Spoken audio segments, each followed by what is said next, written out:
Good afternoon, everyone, especially to our instructor, Mrs. Georgia Claire E. Dizon. So, this video, I would like to discuss about the Republic Act 9285 or the RA 9285. RA 9285, also known as the Alternative Dispute Resolution ADR Act of 2004, institutionalizes the use of the alternative dispute resolution methods in the Philippines. This law aims to promote the use of ADR as a means of achieving speedy and impartial justice, and to reduce the burden on the court system. So now, here's a more detailed look at the key aspects Republic Act number 9285. So, number one is the purpose and scope. So, ADR system. Republic Act 9285 establishes an ADR system and Philippines encouraging the use of methods like arbitration, mediation, conciliation, early neutral evaluation, and the many trials. So, the RA 9285 established an ADR system in the Philippines para ma-encourage sila na mag-use silang methods na dapat nilang buhaton, like arbitration, mediation, conciliation, and so on. So, ang famous na most na ginagamit sa dinhi sa Philippines is these two, the arbitration and the mediation. So we all both know the difference between the arbitration and mediation. So the arbitration, when we say the arbitration or the arbitrator, is to renders awards decision whether it's partial or final or final. So this two has a common the arbitration and mediation has the third party na so in two parties kinahanglan na ay magpatunga. So ang arbitrator o ang mediator is na ilang kalahian. So the arbitrator is to renders award decision, like what I said, whether it's partial or final. So the arbitrator is he can make a decision to make those two parties na nag-away to find a solution. So kay ni mo decision bisag dili nila ingog totally gusto, pero sa gusto mo hanap og solution, while ang mediator is they can only renders assistance or guidance sa two parties na nag-away. So, ang isa ra lamang dapat mabuhat or ang isa rang kaya mabuhat is to guide them, to assist them. Wala say rights o wala say kakayahan na modesisyon sa zag-ija. Because the mediator ng isa ra lamang buhaton is magpatunga o mamati sa two parties ug hatagan na lang sila guide o assist. So next is the state of support. So the state of support is the state activity promotes ADR as an alternative to traditional court litigation. So ang state of support or the support of ADR, the government or ang atong gobyerno is nag-promote suggest ADR to as a better ways to resolve dispute resolution para ma-resolbahan dayon immediately ang problems in each two parties. So next is the reducing court congestion. A core objective is to reduce the backlog of cases in the Philippines courts by providing efficient and accessible alternative dispute resolution mechanism. So, isa ni ka purpose o scope sa atong system na ilang gi-establish kaning ADR. ADR is the purpose po niya is para ma-reduce-reducean or magamay-gamayan ang kaso sa korte. Kaya bisag kaya raman si ma-fix sa munisipyo, instead na ipadaya dito magpaga pa or magbacklog ang kaniang sa atong korte is morning one of the reason nga nung gihimo ni na law is para ma-reducean ang number of cases sa korte. So next is key features. Party autonomy.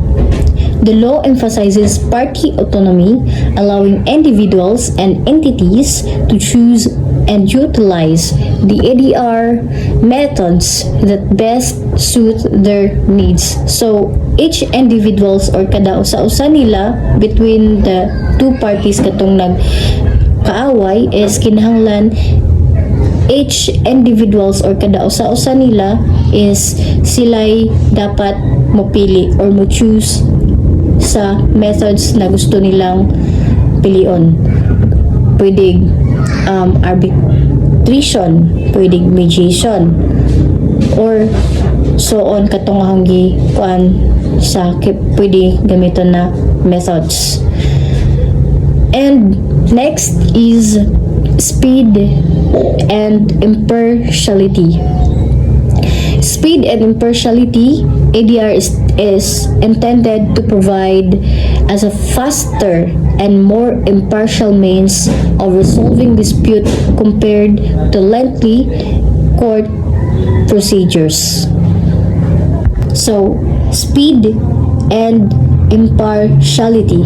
So, ang speed and impartiality is meant to be faster and more impartial than going to court. So, in a simple term is fast and fair. Yung pantay-pantay, hindi bias. So, dapat yung proseso ay fast o dili ka bias. Dili pud pasabot na bisag imong igsoon ag nakay imong igsoon kinahanglan sa nimo panigan, even barangays lang. So you need to be fair, not kaniyang one-sided ka. So next is specific and ADR methods. The law specialized mentions arbitration, mediation, conciliation, early neutral evaluation, and many trials as potential ADR process.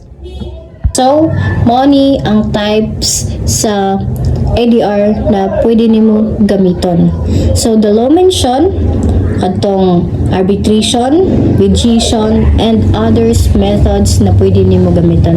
Dili na ka pwede maghanap paglaing methods kay maoro magazud to way kuwang way sobra. So, next is confidentiality. The law generally protects the confidentiality of information shared during ADR proceeding, which means confidential.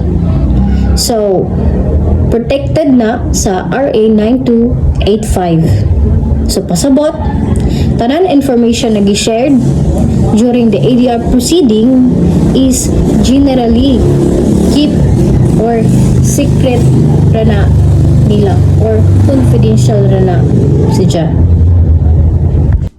So next is interim measures. So interim measures, parties can seek interim or provincial relief such as preventing irreparable harm or securing evidence during the ADR process. Which means interim measures under 9285 is giallow niya ang two parties to seek temporary relief or kaniang temporary nga hatagan nila space ang matagusa during the process para ma-prevent ang harm o makasecure sila more evidence and to provide a safeguard to protect interest while the dispute being resolved. So next is importance. Comprehensive legislation or RA 9285 is considered the most comprehensive Philippine law in the ADR. Next is empowering parties. It empowers individuals, business, and communities to resolve disputes more peacefully and efficiently. So, ang comprehensive legislation or comprehensive law o yung batas na RA 9285 is a complete law on the ADR here in the Philippines. So, ang empower parties or empowers people is kaning law para matabangan each individual or sa atong matag usa sa atong mga businesses kung na mga mga conflict sa mga kakompetensya nato bisag na amoy dispute or conflict sa matag usa kung maresolbahan mangali na dapat peaceful ra. So, in this discussion, in a simple term, RA 9285 is to promote alternatives dispute resolution to make resolving dispute faster, fairer, and more efficient. Thank you. Pros, and so what is that? Public is reducing court congestion.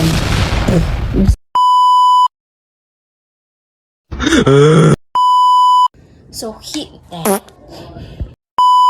pros, and so what is that?